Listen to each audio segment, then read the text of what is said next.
नमस्कार विद्यार्थी मित्रों, आज આપણે બાર સાયન્સ બાયોલોજીની અંદર ચેપ્ટર નંબર 3 એમાં માદાના પ્રજનન તંત્ર વિશેનો અભ્યાસ કરવાનો છે। એમાં આપણે લાસ્ટ લેક્ચરની અંદર અંડપિંડની બાહ્ય રચના અને અંતસ્થ રચનાનો અભ્યાસ કર્યો હતો।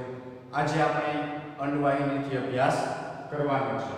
તો સૌપ્રથમ આપણે જોઈએ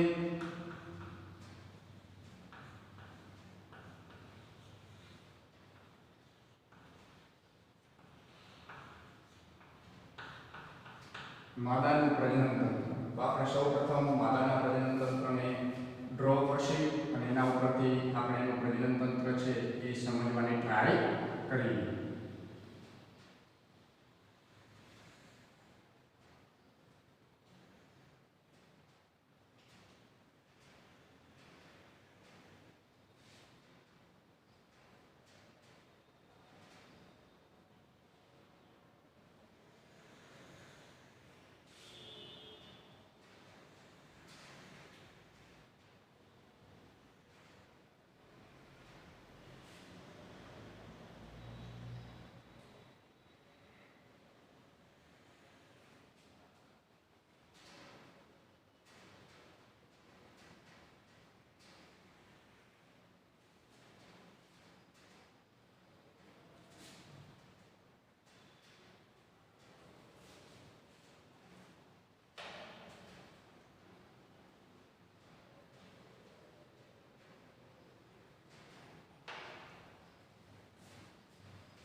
આપણે માદાના ગર્ભાશયનો જે વક્ષ દેખાવ છે એ વક્ષ દેખાવની આકૃતિ ડ્રો કરીએ છીએ।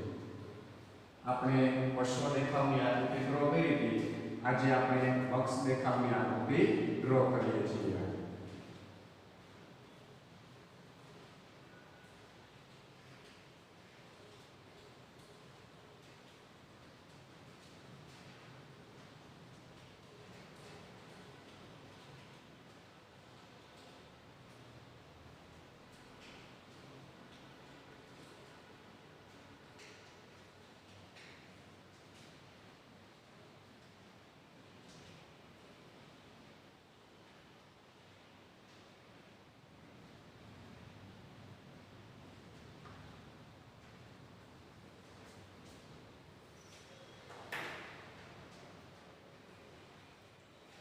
હવે આપણે આની અંદર જે નામકરણ આપવાનું છે એ નામકરણની શરત આપી દઈએ.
ચાલો આપણે પહેલા સૌપ્રથમ અંડવાહિનીનો અભ્યાસ કરવાનો છે.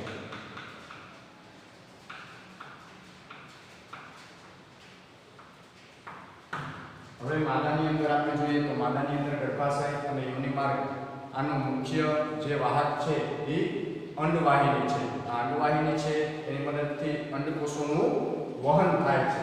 તો આપણે અંડવાહિનીનો અલગ અલગ જે સ્થાન છે એ સ્થાનની સંરચના છે એ જોઈ લઈએ. તો એ સ્થાનની સંરચના કેવા પ્રકારની છે એના વિશેનો આપણે અભ્યાસ કરીએ. હવે સ્થાનની સંરચનાની અંદર આપણે જોઈએ અંડવાહિનીમાં તો એમાં અલગ અલગ ભાગ પડે છે અંડવાહિનીના. હવે સૌપ્રથમ આપણે અંડવાહિની એનો પહેલો ભાગ છે અંડવાહિની નિવાક.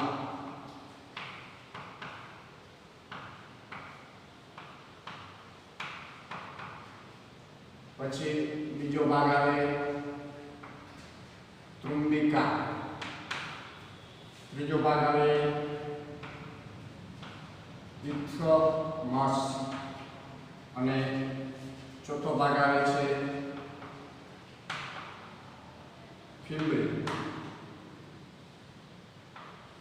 હવે આ અંડવાહિનીની સંરચના છે એ અંડવાહિનીની અંદર કયા કયા ભાગ તો કે અંડવાહિની છે એ એક નલિકા છે.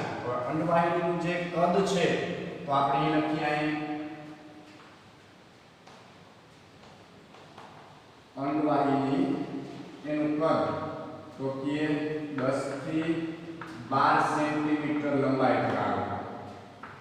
કેટલી 10 થી 12 સેન્ટીમીટર લંબાઈ અંડવાહિની ધરાવે. અંડવાહિની 3 અલગ અલગ ભાગની બનેલી છે. નલિકા છે એટલે હવે એનો જે છેડાનો ભાગ છે એ ફૂલેલો અને ગરણી આકારનો છે. આ ગરણી આકારના ભાગને અંડવાહિની નિવાક કહેવામાં આવે.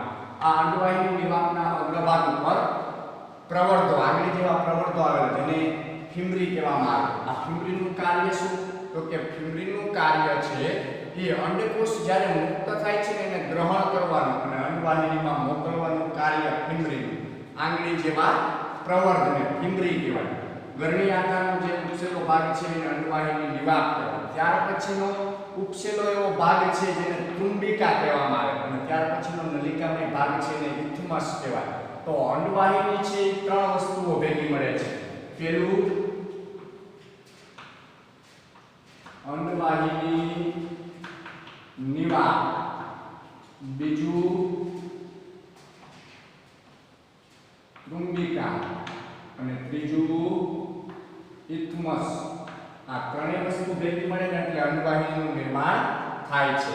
હવે આ અંડવાહિનીની સંરચના જોઈ. અંડવાહિની અને અંડપિંડ એકબીજાના ભૌતિક સંપર્કમાં હોતા નથી. બેની વચ્ચે જગ્યા જોવા મળે. હવે આ જે સંરચના છે એ શેની છે તો કે અંડપિંડની સંરચના છે. એ બે સીધા ભૌતિક સંપર્કમાં હોતા નથી. આ જે આખું છે એ આખે આપણે ગર્ભાશય કહેશે. શું કહેશે? ગર્ભાશયની સંરચના કહેવામાં આવે.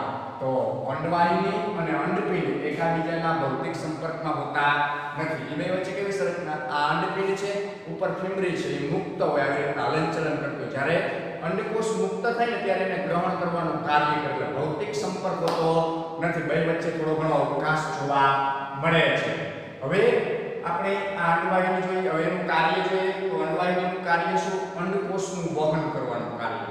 અને ફલનની પ્રક્રિયા થાય તો એ અંડવાહિનીમાં થાય. ત્યાં તો તુંબિકા અને ઇથમસ જે ભાગે જોડાય છે એ ભાગે ફલનની પ્રક્રિયા થાય. એટલે અંડકોષ અને શુક્રકોષનું મિલન છે એ આ ભાગ ઉપર થાય. અહીં ઇથમસ અને તુંબિકાનું જોડાણ સ્થાન કહેવામાં આવે છે. તો આ પ્રકારની અંડવાહિનીની સંરચના જોવા મળે છે. હવે જે અંડવાહિની છે એ અંડવાહિની બંને ભેગી મળે, બંને નલિકાઓ. આ એક અંડવાહિની, આ બીજી અંડવાહિની, બંને નલિકાઓ કેવી થાય? ભેગી મળે છે. તો આ બંને નલિકાઓ ભેગી મળી અને એક ગર્ભાશય બનાવે. શું બનાવે છે? એક ગર્ભાશયની રચના કરે છે. તો આ પ્રકારની સંરચના છે અંડવાહિનીની જોવા મળે. અંડવાહિની ભેગી મળે એટલે ગર્ભાશયની સંરચના કરે. તો હવે આપણે ગર્ભાશય વિશેનો અભ્યાસ કરશું. તો ગર્ભાશય છે એની સંરચના જોઈએ. તો ગર્ભાશય આમ જોવા જઈએ તો માદાના પ્રજનન તંત્રની અંદર મૂત્રકોથળી, મૂત્રાશય અને મળાશય આ બેની વચમાં આવેલું છે. ક્યાં? મૂત્રાશય અને મળાશય બેની વચમાં આવેલું છે. હવે ગર્ભાશય છે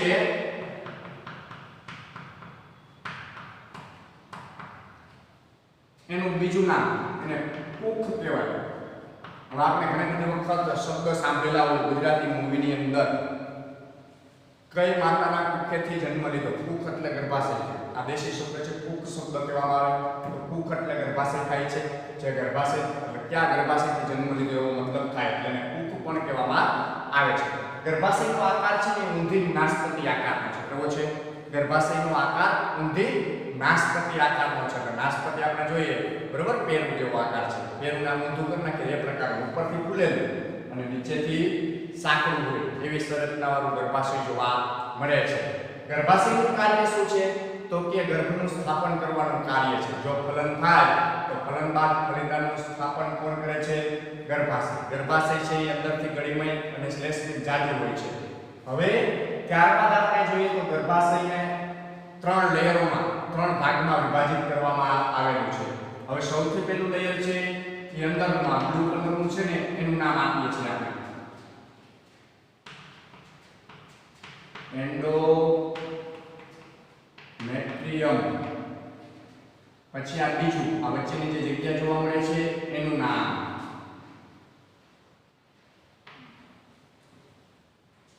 માયોમેટ્રિયમ. અને આ ત્રીજું વ્હાઇટ કલરનું જે લેયર જોવા મળે છે એનું નામ એપીમેટ્રિયમ કહેવામાં આવે છે. અથવા એનું બીજું નામ છે પેરીમેટ્રિયમ. આ 3 ભાગમાં ગર્ભાશય છે ડિવાઇડ થયેલું છે. તો હવે ગર્ભાશયની સંરચનાની અંદર આપણે જોઈએ તો ગર્ભાશયની સંરચનામાં એના 3 લેયરનું કાર્ય શું છે અને કેવી રીતના વર્કઆઉટ કરે છે. તો ગર્ભાશય આપણે શું કીધું? ઊંધા નાસપતિ આકારનું હોય છે. બરોબર છે? કેની વચ્ચે આવેલું છે એનું સ્થાન? મૂત્રાશય અને મળાશય આ બેની વચમાં આવેલું છે. હવે ત્યારબાદ એને આપણે 3 લેયરોમાં વિભાજિત કર્યા. કેટલા? તો કે 3 સ્તરોનું બનેલું છે. 3 સ્તરો કયા કયા? એન્ડોમેટ્રિયમ, માયોમેટ્રિયમ, એપીમેટ્રિયમ. એન્ડોમેટ્રિયમ એટલે સૌથી અંદરનું લેયર, માયોમેટ્રિયમ એટલે મધ્ય લેયર અને એપીમેટ્રિયમ એટલે બાહ્ય લેયર. આવા 3 ભાગમાં ડિવાઇડ થયેલું જોવા મળે છે. હવે આપણે એની અંદર જોઈએ તો પહેલું લેયર લઈએ. પહેલું લેયર મતલબ શું થશે? તો કે પહેલું લેયર એટલે એન્ડોમેટ્રિયમ. આપણે અહીં ખાલી એકલા તરીકે નામ આપીએ. બરોબર? એન્ડોમેટ્રિયમ વિશેની વાત કરીએ. અંદરની તરફ આવેલું લેયર છે સૌથી અંદરની તરફનું. જો કોઈ પણ સ્ત્રી છે એ ગર્ભધારણ કરશે, એમાં ફલનની પ્રક્રિયા થશે, તો ગર્ભનું સ્થાપન એન્ડોમેટ્રિયમમાં થશે. અને જો સ્ત્રી ગર્ભવતી નહીં થાય તો એન્ડોમેટ્રિયમ છે એ 28 ડે એટલે 28 દિવસે ખરી પડે છે. જે રુધિરવાહિનીઓ અને ચેતાપેશીઓનું બનેલું હોય છે, તો આ એન્ડોમેટ્રિયમ દર 28 દિવસે નવું બને. જો સ્ત્રી ગર્ભવતી થાય તો એમાં ગર્ભનું સ્થાપન થાય ગળીની રચનામાં, તો એ ખરી પડતું નથી, તો નવું પણ નહીં બને. જ્યાં સુધી સ્ત્રી ગર્ભવતી રહેશે ત્યાં સુધી લેયર નવું બનશે નહીં. એટલે આ લેયરનું કાર્ય શું? ગર્ભ સ્થાપન કરવાનું કાર્ય છે, જેમાં ગર્ભનું સ્થાપન થાય છે એટલા માટે. પછી આવે છે બીજું લેયર, માયોમેટ્રિયમ. માયોમેટ્રિયમ એટલે મધ્ય લેયર, જે સૌથી વિશાળ સ્તર છે અને સૌથી જાડું અથવા સૌથી વિશાળ સ્તર છે, જે બાળક જન્મ એટલે શિશુ જન્મ સમયે સૌથી સક્રિય ભૂમિકા ભજવે છે. પ્લસ એ લેયર અરેખિત સ્નાયુનું બનેલું છે. કેવું બનેલું છે? અરેખિત સ્નાયુનું બનેલું છે. વિશાળ સ્તર છે, શિશુના જન્મ સમયે સૌથી સક્રિય ભૂમિકા ભજવે છે. એ લેયર સૌથી મોટું વિશાળ છે, તો અહીંથી જે ભાગ બનાવે છે એ ભાગને જન્મ સમયે પોળો કરે છે અહીંથી. એટલે બાળક સરળતાથી ગર્ભાશયમાંથી પેડુમાં ઉતરી અને પેડુમાંથી બહારની તરફ નીકળી શકે એટલા માટેની એની આવી સંરચના જોવા મળે છે. ચાલો, ત્યાર પછી આવે છે એપિમેટ્રિયમ, ત્રીજું લેયર, સૌથી બહારનું લેયર અને સૌથી પાતળું લેયર, જેને એપિમેટ્રિયમ કહેવામાં આવે છે, જે બાકીના સ્તરોનું રક્ષણ કરવાનું કાર્ય કરે છે. ચાલો, આટલે સુધી સમજાણું. ચાલો, ત્યારબાદ આપણે જોઈએ તો આપણે ગર્ભાશય અને અંડવાહિનીની સંરચના વિશેનો વાત કરી. હવે ત્યારબાદ જોઈએ તો કે ત્યારબાદ આપણે અલગ અલગ પ્રક્રિયાની અંદર આપણે અંડવાહિની જોઈએ તો અંડવાહિનીની અંદર જોઈએ તેમાં અંડકોષનું વહન કરે છે, અંડકોષને એકઠો કરે છે. બરાબર? અહીંથી અંડકોષ મેળવી તો અંદરની તરફ આવા નાના નાના તંતુઓ જેવી સંરચના આવેલી હોય છે. બરાબર? જેને પક્ષમો કહેવાય. કેવા કહેવાય?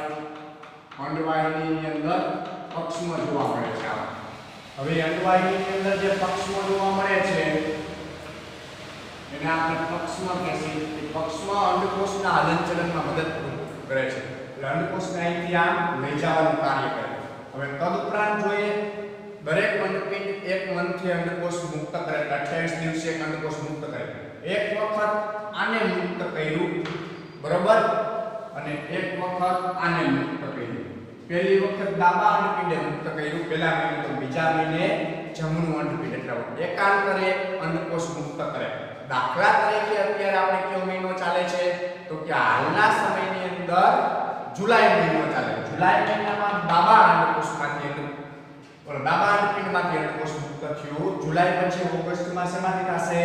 જમણા અંડપિંડમાંથી અંડકોષ મુક્ત થશે. વારાફરતી વારા એક બાદ એક અંડકોષ મુક્ત કરે છે. એવો અંડકોષ અંડવાહિનીમાં વહન પામે, ફલન થાય તો ગર્ભાશયની અંદર સ્થાપન થાય, ફલન ન થાય તો એન્ડોમેટ્રિયમ સમયાંતરે 28 દિવસે સ્ત્રીના યોનિમાર્ગ દ્વારા, જેને આપણે ઋતુચક્ર કહીએ છીએ, માસિક પીરિયડ કે એના દ્વારા એન્ડોમેટ્રિયમ બહાર નીકળે, ખરી પડે અને ફરીથી નવું એન્ડોમેટ્રિયમનું નિર્માણ થાય. તો આ પ્રોસેસ દર મહિના સુધી ચાલ્યા રાખે છે.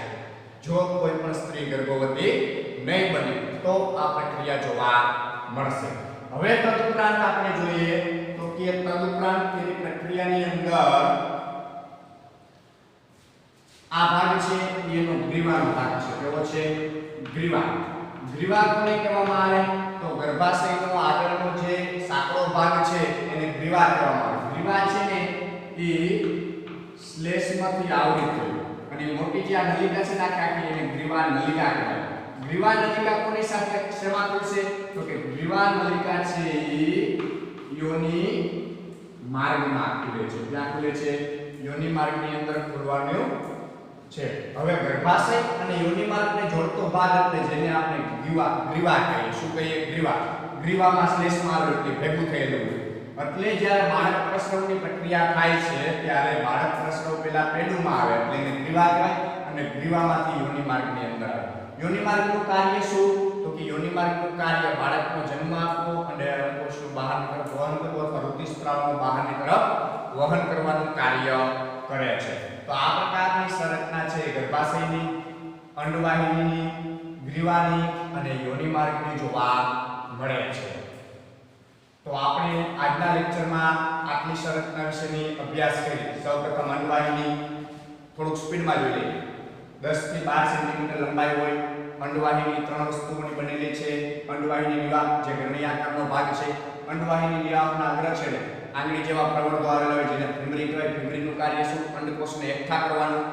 પછી ત્રુંબિકા છે જેવો ઉપસેલો ભાગ અંડવાહિની નિવાહક પછીનો, અને ત્યાર પછીનો નલિકામય ભાગ છે ને ઇથમસ કહેવાય. હવે આ બંને અંડવાહિનીઓ છે ભેગી મળે તો ગર્ભાશય બનાવે, અને અંડવાહિનીઓમાં પક્ષમાં આવેલા જે અંડકોષનું વહન કરવામાં મદદરૂપ કરે છે. હવે જે આપણે ગર્ભાશયની સંરચના જોઈએ તો ગર્ભાશય છે ઊંધા નાસપતિ આકારનું છે. એનું સ્થાન મૂત્રાશય અને મળાશયની વચ્ચે આવેલું છે. ગર્ભાશય અગ્રભાગે ગ્રીવા સાથે ખુલે છે અને ગ્રીવા નલિકા યોનિ માર્ગમાં ખુલે એટલે ગર્ભાશય અને યોનિ માર્ગને જોડવાનું કાર્ય ગ્રીવા કરે છે. ગર્ભાશય છે 3 લેયરોનું બનેલું છે. એન્ડોમેટ્રિયમ, માયોમેટ્રિયમ, એપિમેટ્રિયમ અથવા પેરીમેટ્રિયમ કહેવામાં આવે. આ બે સિનોનિમ્સ છે. એન્ડોમેટ્રિયમ છે એ અંદરનું લેયર છે. એ જો કોઈ સ્ત્રી ગર્ભવતી બને ગર્ભસ્થાપન થાય તો એન્ડોમેટ્રિયમ એમનો બે નકર 28 દિવસે ખરી પડે છે. માયોમેટ્રિયમ મધ્ય સ્તર છે, વિશાળ સ્તર છે. આ સ્તર છે શિશુના જન્મ સમયે સક્રિય ભૂમિકા ભજવે છે. એટલે જ્યારે બાળક જન્મ થાય ત્યારે ગ્રીવા ભાગને પૂરો કરવામાં આ સ્તર છે વધારાની ભૂમિકા આપે છે. અને બીજું કે જ્યારે ગર્ભ મોટો થાય ત્યારે સ્તર આમ ધીમે ધીમે વિશાળ થતું જાય એટલે એના હિસાબે સ્ત્રીનું પેટ છે એ ફૂલાય છે. અને ત્યાર પછી આવે છે એપિમેટ્રિયમ. એપિમેટ્રિયમ છે રક્ષણનું કાર્ય કરે, જન્મ સમયે ભૂમિકા ભજવે છે. તો આ પ્રકારની સંરચના છે જોવા મળે. બીજું ગર્ભાશયનું નામ છે હૂક. તો આ પ્રકારની સંરચના છે એ માદાના પ્રજનન તંત્રની જોવા મળે છે. હવે આના પછીના નેક્સ્ટ લેક્ચરની અંદર આપણે માદાના બાહ્ય જનનાંગો અને એની સ્તન ગ્રંથિ વિશેનો અભ્યાસ કરશું. વંદે માતરમ. જય ભારત.